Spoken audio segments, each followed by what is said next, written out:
दोन पिढ्यातील संवादाचा सेतू ठरणाऱ्या मी झेन एक्स एका झेन झीचा बाबा पुस्तकाचे प्रकाशन. नमस्कार, आपण पाहत आहात 4K digital news channel Kamothe. मी झेन एक्स. झेन झी या दोन पिढ्यांमधील संवादाचा सेतू ठरणाऱ्या पालकांनी नव्या पिढीला दोष देण्याऐवजी तिला समजून घ्यावे, तिच्याशी संवाद साधावा आणि पालक मुलांमधील दरी कमी करावी असा सकारात्मक संदेश देणाऱ्या डॉक्टर गोरखनाथ पोळ लिखित मी झेन एक्स झेन झीचा बाबा या पुस्तकाचा प्रकाशन सोहळा कामोठे येथील सुषमा पाटील विद्यालय व ज्युनियर कॉलेजमध्ये उत्साहात पार पडला. झेन एक्स झेन झी या दोन पिढ्यांच्या विचारसरणी, जीवनशैली, तंत्रज्ञान, शिक्षण, करिअर तसेच नातेसंबंधांमध्ये झालेल्या बदलांचा वेध या पुस्तकातून घेण्यात आलाय. पालकांनी नव्या पिढीला बदलण्याचा प्रयत्न करण्याऐवजी तिला समजून घेऊन संवाद आणि विश्वासाला प्राधान्य द्यावे, हा या पुस्तकाचा मुख्य संदेश आहे. या प्रकाशन सोहळ्यास सुषमा पाटील विद्यालयाचे संस्थापक चेअरमन दिलीप पाटील, नगरसेवक विकास घरत, नगरसेवक डॉक्टर अरुणकुमार भगत, आंतरराष्ट्रीय वक्ते डॉक्टर पवन अग्रवाल, सुषमा पाटील विद्यालयाचे CEO doctor Mandar Panvelkar, doctor Anant Dharnekar, Ketaki प्रकाशनचे संस्थापक चंद्रकांत जाधव, बाळासाहेब फडतरे, सौ स्मिता पनवेलकर, श्री भाई पाटील, श्री विजय पाटील, श्री राहुल राणे, श्री प्रकाश वाळुंज, श्री संजय किसवे, श्री अर्जुन गोवारी, श्री दिलीप गुप्ता, माइंडसेट गुरु प्राध्यापक दिनेश गुप्ता, विजय सावंत सर, गोरख जेधे, फडतरे, सामाजिक कार्यकर्ते सुरेश खरात तसेच 4K डिजिटल न्यूज चॅनलचे संपादक गौरव जहागीरदार यांच्यासह शिक्षण, सामाजिक आणि विविध क्षेत्रातील अनेक मान्यवर उपस्थित होते. यावेळी उपस्थित मान्यवरांनी पुस्तकाच्या विषयाचे कौतुक केले. पालक, शिक्षक आणि तरुण पिढी यांच्यातील संवाद, परस्पर समज आणि विश्वास वाढवण्यास हे पुस्तक निश्चितच उपयुक्त ठरेल असा विश्वास त्यांनी व्यक्त केला. बघत असलो तर मुलांचा आईवडिलांबरोबर संवाद हा खूप कमी होतो आणि त्याच्यामुळे आज क्रॅशेस वाढणं, घरामध्ये एका दुसऱ्याविषयी द्वेष वाढणं, ते या संवादामुळे दुरावतो. आणि यासाठी सराई हा पुस्तक काढलेला आहे की जेणेकरून हे वाचल्याने आपल्या मुलामध्ये एक संवादाची परिभाषा येईल आणि संस्कारही मिळाले पाहिजेत. या दृष्टिकोनानुसार मी एक झेन झीचा बाप या पुस्तकाचं लोकार्पण पोळ सरांकडून झालेलं आहे. आपण सर्व एक एक्स जनरेशन आहेत आणि प्रत्येकाच्या घरात झेन झी आहेतच. तुमच्या घरात पण नक्कीच. तर तुमच्या घरातल्या झेन झी बद्दल आपण त्यांचं कसं म्हणजे आपलं कम्युनिकेशन आहे? नक्कीच अतिशय चांगला प्रश्न विचारला की माझ्या घरात एक नव्हे तर 7 झेन झी आहेत. म्हणजे ज्या पद्धतीत बघतो आम्ही जॉईंट फॅमिलीमध्ये राहतो. आमच्या घरात 16 माणसं आहेत. आमचे आई वडील आज 80 ते 85 वर्षाचे आहेत. माझे मोठे बंधू आहेत ते 50 ते 40 वर्षाचे आहेत. मी 35 ते 40 वर्षाचा. अशा 3-4 पिढ्यांचा अंतर आम्ही एकत्र राहत असतो. पण आमच्यामध्ये जॉईंट फॅमिली असल्या कारणाने या गोष्टींचा वारंवार संवाद होत असतो. पण हा संवाद करता करता एक माझ्याकडून झालेला किस्सा माझ्या झेन झी बरोबर, म्हणजे माझ्या मुलीचं नाव त्रिशा. आम्ही महाबलेश्वरला चाललो होतो. तर मी ड्रायव्हरच्या बरोबर बाकीची फॅमिली गेली होती. मी मुलीला घेऊन आपलं चाललेलो. तर तेव्हा महाबलेश्वरची आम्ही चर्चा करता करता आम्ही साताऱ्याला गेलो. म्हणजे आमला मुलामध्ये संवाद हवा आहे. हा संवाद इतका आमचा जुडला की मला समजलं नाही मला महाबलेश्वरला जायचंय की साताऱ्याला जायचंय. म्हणजे संवाद होणं हे खूप गरजेचं आहे. संवाद तुटले तर संबंध संपून जातात. आणि झेन झीशी असो किंवा आपल्या परिवाराशी असो, संवाद होणं खरंच गरजेचं आहे. संवादातून संस्कार घडतात, संवादातून मार्ग निघतो. आणि डिजिटल युगामध्ये जरी आपल्याला जगाच्या पाठीवर कुठेतरी नाव करायचं आहे, ते बरोबर संस्कारही आपले जुडले पाहिजेत. ह्या दृष्टिकोनानुसार आपण हा पुस्तक नक्कीच आपल्या सर्व मुलांना देऊन वाचायला सांगितलं पाहिजे. नवीन जी पिढी आलेली आहे झेन झीची, किंवा आपण सकाळी उठलं की पहिलं मोबाईल घेतो. तर तुमच्या घरात पण मुलं उठून पहिलं मोबाईल घेत असेल, त्यांना मोबाईल पासून कसं दूर ठेवता? बऱ्यापैकी आमचे आई वडील आहेत, त्याच्यामुळं सकाळी उठल्यानंतर मोबाईलच्या ऐवजी आई वडिलांच्या बरोबर ते असतात. नंतर काही वेळासाठी जी सवय लागलेली आहे की जेवण खाऊन करण्यासाठी हा मोबाईल घेतो. आता काय करणार, या गोष्टीची एक ड्रग्स सारखी लत लागलेली आहे. म्हणजे ती आमच्या घरातल्याच मुलं असो काही, तर यासाठीच हा पुस्तक काढलेला आहे जेणेकरून हा पुस्तकाच्या माध्यमातून आपण फिजिकली मुलांना काही गेम्स दिले पाहिजेत किंवा फिजिकली काही ऍक्टिव्हिटीज दिल्या पाहिजेत की जेणेकरून ब्रेनचाही विकास होऊ शकतो मुलांचा आणि भौगोलिकही विकास होऊ शकतो. या दृष्टिकोनानुसार आपण हे पुस्तक घेतलं तर नक्कीच आपण मोबाईल पासून मुलांना वंचित ठेवून भौगोलिक आणि बाकीच्या शैक्षणिक दृष्टिकोनानुसार मुलांचा विकास होऊ शकतो आणि संवादही चांगला होऊ शकतो. ओके, ठीक आहे, धन्यवाद. थँक्यू. माईक एक फोटो घ्यायचा मला. फोटो घ्या आपण. हे चांगले वाचायला सर, खरंच म्हणजे हा जो गाभा आहे ना, घरघर की कहाणी आहे. आणि आजचे जे आपण बघतो ना, ते खूप हुशार आहे, पण कर्मठपणा त्यांच्यामध्ये बहुतेक कमी आहे. आणि तो कर्मठपणा आला पाहिजे. ज्याप्रमाणे एका बापामध्ये कर्मठपणा आहे, तो जर आपल्या मुलाबाळामध्ये आला तर सर, मेरा भारत महान म्हणतो ना, ते खरंच आहेच, पण आणखी व्हायला वेळ लागणार नाही. आणि आपण जगामध्ये झालं पाहिजे. पण काय ना सर, याचा भावना आहे ना Gorakh sir, I am sorry sir, मी टीका करत नाही, क्षमा करा ऐकणाऱ्यांनो. सर, मराठी जास्त पोरं वाचत नाही सर. तर सर, माझी रिक्वेस्ट आहे सर, पोरं इंग्रजी वाचतात, तर तुम्ही हे पुस्तक इंग्रजीत आवर्जून काढा. नाही, मराठी वाचतात. चांगलं आहे, कारण आम्ही मराठीतून शिकलो, पण बऱ्यापैकी ज्यांची पिढी इंग्रजीमधून शिकले. हा. आणि येणाऱ्या काळामध्ये हे पुस्तक इंग्रजीमध्ये आणि सरांच्या तोंडून हा शब्द निघाला. त्यामुळे हे जे इंग्रजीचं जे प्रकाशन आहे ते सरांच्या इन्स्टिट्यूटमध्ये KECT मध्ये विक्रोळीमध्ये संपन्न होईल लवकरात लवकर, अशी मी ग्वाही देतो सर. धन्यवाद. नमस्कार, मी गौरव जहागीरदार आणि आपण पाहतात 4K डिजिटल न्यूज चॅनल.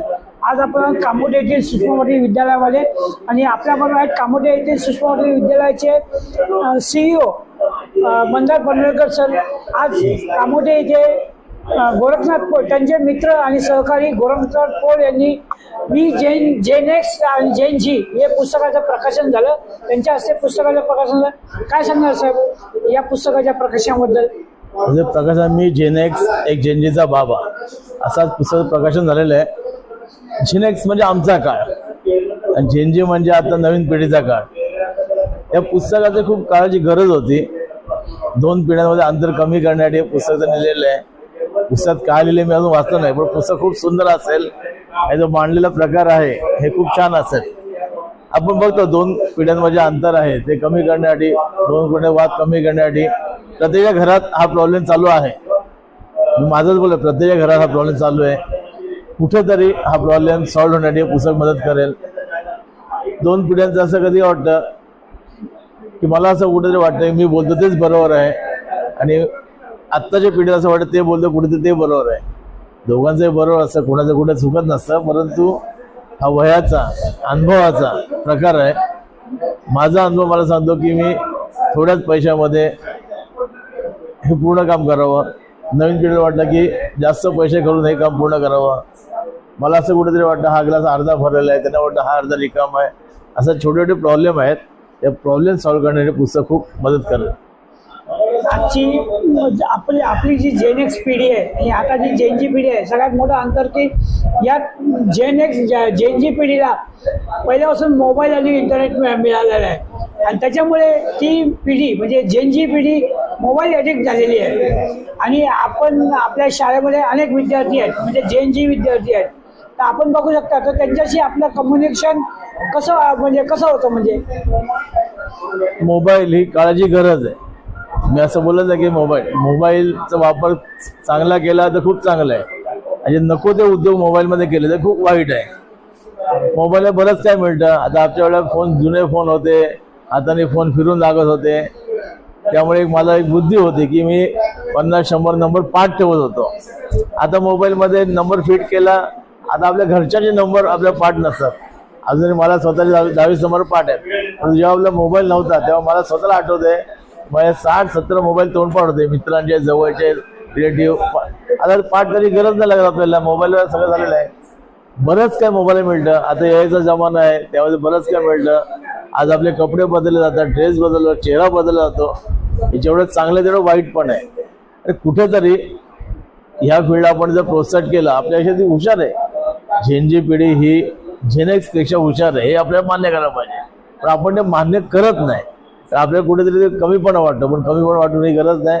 जेन एक्स पिढी ही जेनजीपेक्षा हुशार आहे, पण त्यांनी अति हुशार होऊ नये, आपल्या गाईडलाईन घेऊन हुशार व्हावं, तर या दोन पिढ्या अंतर कमी व्हावं. आणि अंतर कमी बसून आपण दोघांनी एकत्र बसून माझ्या कल्पना काय, तुझ्या कल्पना काय, त्याला कुठेतरी मिलटं जुलटं घेतलं तर हा प्रकार सॉल्व्ह होऊ शकतो. एवढा का मोठा प्रकार नाही आहे.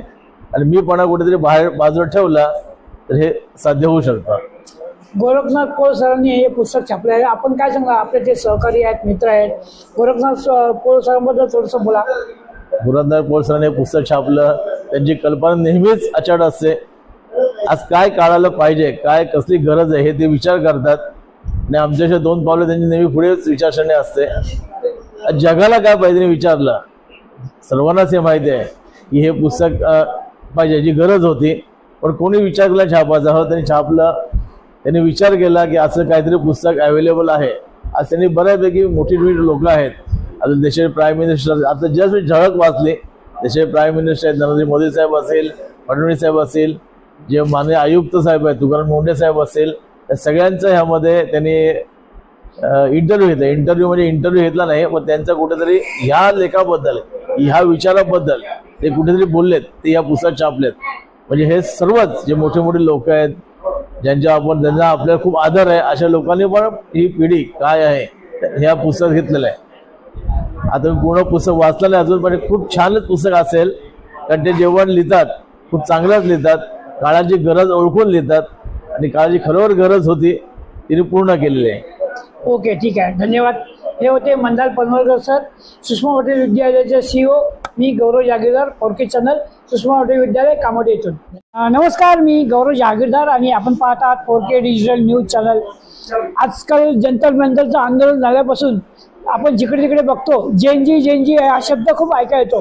पण जेनजी हे नक्की काय आहे?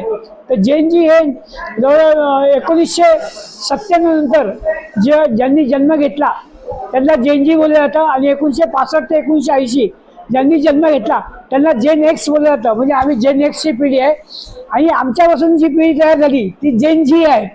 तर आपल्या गोरखनाथ पोळ सरांनी एक मी जेन एक्स आणि जेन जी ही एक पुस्तक प्रकाशन केलं आहे. त्याचा पुस्तक प्रकाशन झालेलं आहे. तर आपण त्यांच्याशी बोलूया. सर, सर्वप्रथम आपण फोरकेतर्फे आपण नवीन काहीतरी उपक्रम केलेला आहे, त्याबद्दल आपले खूप खूप अभिनंदन. असेच प्रयोग करत राहू. आपल्याला ही संकल्पना कशी सुचली? सर, सर्वात पहिलं मी हेच सांगेल की संकल्पना सुचली म्हणण्यापेक्षा घर घर की कहाणी असं म्हणेल. फक्त ती कहाणी व्यक्त होण्याची वेळ आली नव्हते. बऱ्याच वेळा आपलं सोबताचं वातावरण आपल्याला भाग पाडतं काहीतरी करायला. आणि तुम्ही जसं म्हटलं जंतर मंतरचं उदाहरण दिलं, तर हे जंतर मंतर नाही, काही जादू चोर नाही, हर घर की कहाणी आहे. आणि शिक्षण क्षेत्रामध्ये गेले 25 वर्ष काम करतोय आणि आतापर्यंत जवळपास 3-4 पुस्तकं प्रकाशित झाली. आणि हा फक्त एक ठिणगी टाकायचं काम जंतर मंतरने केलं आणि ते मी या पुस्तकाच्या माध्यमातून व्यक्त केलं. कारण तो झेंजीचा बाबा, मला स्वतःची माझी ओळख मला करायची होती. त्या झेंजीला बाबाला व्यक्त व्हायचं होतं, म्हणून हे पुस्तक प्रकाशित झालं असं मला वाटतं. सर, आपण काय सांगू शकता दर्शकांना या पुस्तकामध्ये काय आहे? काय मी एकच सांगेल की हे पुस्तक फक्त गोरखनाथ पोळ आणि त्यांच्या परिवाराचं नाही. शिक्षण क्षेत्रामध्ये काम करत असताना हजारो मुख्याध्यापक, हजारो संस्थापकांना भेटतो आणि प्रत्येक शाळेमध्ये, प्रत्येक संस्थेमध्ये वेगवेगळे प्रॉब्लेम असतात आणि हे प्रॉब्लेम म्हणत नाहीत, हे कसं गिव्ह अँड टेक आहे. मी असं म्हणतो की आपण त्या पिढीला समजून घेतलं पाहिजे, त्या पिढीने आपल्याला अंडरस्टँड करून घेतलं पाहिजे. ह्या 2 पिढीमधला संवाद कुठेतरी कमी झालाय, हरवलाय, असं कुठेतरी थोडीशी खंत होती. आणि या पुस्तकाच्या माध्यमातून आणि आपल्यासारखे जे आधारस्तंभ आहेत सोशल मीडियाच्या माध्यमातून हे पुस्तक घराघरामध्ये प्रत्येक मुलाच्या हातामध्ये पोहोचेल असं मला वाटतं. सर, आजकालची जी जेनजी पिढी आहे ती इंटरनेट, मोबाईल त्यांना रेडीमेड मिळालं. आपल्या अगोदर इंटरनेट नव्हतं, मोबाईल नव्हता आणि भरपूर काय नव्हतं, फिजिकल गोष्टी आपण करायचो. आजकाल सगळे बहुतेक जेनजी पिढी आहे ना, जी मोबाईल ॲडिक्ट झालेली आहे. सकाळी उठला की मोबाईल यायचा, मोबाईलमध्ये बसायचं, ते फॅमिलीला दुरावलेत, मित्रांना दुरावलेत. आपण या पुस्तकातून काय संदेश त्यांना देणार आहे का? सर, बदल हा संसाराचा नियम आहे. येणाऱ्या काळामध्ये हेही चित्र तुम्हाला बदललेलं बघायला मिळेल. कारण बोलतो ना, जहाँ पे जागे वहाँ पे सवेरा. आणि या पुस्तकाच्या माध्यमातून माझं जी खंत आहे झेंजी पिढीविषयी ती मांडण्याचा प्रयत्न केला आहे. आणि हे पुस्तक वाचल्यानंतर जसं तुम्ही अपेक्षा ठेवली की झेंजी पिढी मोबाईलच्या फार एडिक्ट झाली आहे, पण येणाऱ्या काळामध्ये ते स्वतःला त्याच्यापासून दूर करतील आणि माझे आई बाबाच बेस्ट, माझे पारिवारिक संबंधच बेस्ट, माझा परिवारच बेस्ट हे तुम्हालाच ते सांगतील. आणि येणाऱ्या काळामध्ये मला असं वाटतं जे पुस्तक मी आज लिहिले, मी झेंजीचा बाबा, ते पुस्तक लिहितील मी झेंजी आणि याची मुलगी किंवा याचा मुलगा. बरं, हे पुस्तक वितरित करण्यासाठी आपण कुठे कुठे महाराष्ट्रभर काय प्रयत्न केलेत? सर मी पुस्तक छापून होत नाही, कारण की ते पुस्तक लोकांना पोचलं पण पाहिजे. सर्वात महत्त्वाचं म्हणजे महाराष्ट्राच्या कानाकोपऱ्यामध्ये पोहोचलेले केतकी प्रकाशन मी निवडलं, जेणेकरून हे पुस्तकं महाराष्ट्राच्या कानाकोपऱ्यात पोहोचलेत. आणि येणाऱ्या काळामध्ये जसं तुम्ही म्हटला तर आपल्या प्रश्नामध्ये की हे पुस्तक इंग्रजीमध्ये हिंदीमध्ये पण सर काढा, जेणेकरून हे प्रत्येक भारताच्या कानाकोपऱ्यात आणि जगाच्या कानाकोपऱ्यात पोहोचेल. आणि हा प्रयत्न येणाऱ्या काळामध्ये निश्चित असेल असं मला वाटतं. सर शेवटचा प्रश्न आहे की आपण हे जेन एक्स आणि जेन जी जे पिढीसाठी हे जे पुस्तक प्रकाशित केलेलं आहे, की त्यांनी पुस्तक का वाचावं आणि का घ्यावं याबद्दल काय सांगणार? सर मी म्हणतो वाचन संस्कृती हरवली आहे असं म्हणतात लोक, पण तसं नाही. झेंजी पिढी त्यांना जे पाहिजे ते नक्की वाचते, अभ्यास करते आणि प्रगती करते. पण त्या घरामध्ये एकत्र कुटुंबामध्ये आजोबा आजी एक वाट दाखवणारे कोणतरी लागतं. ही वाट दाखवण्याचा प्रयत्न ह्या पिढीला या पुस्तकाच्या माध्यमातून केला आणि ही पिढी नक्की पुस्तक वाचेल असा मला विश्वास आहे. सर धन्यवाद सर, खूप छान माहिती दिली. तरी आपण पुस्तक तरुण पिढीसाठी जेएनजीसाठी हे पुस्तक छापलं त्याबद्दल आपले खूप खूप अभिनंदन आणि भावी वर्षासाठी आपल्या खूप खूप शुभेच्छा. हे होते गोरखनाथ पौळ साहेब. मी गौरव जागीरदार, कामोठे सुषमा पाटील इथून.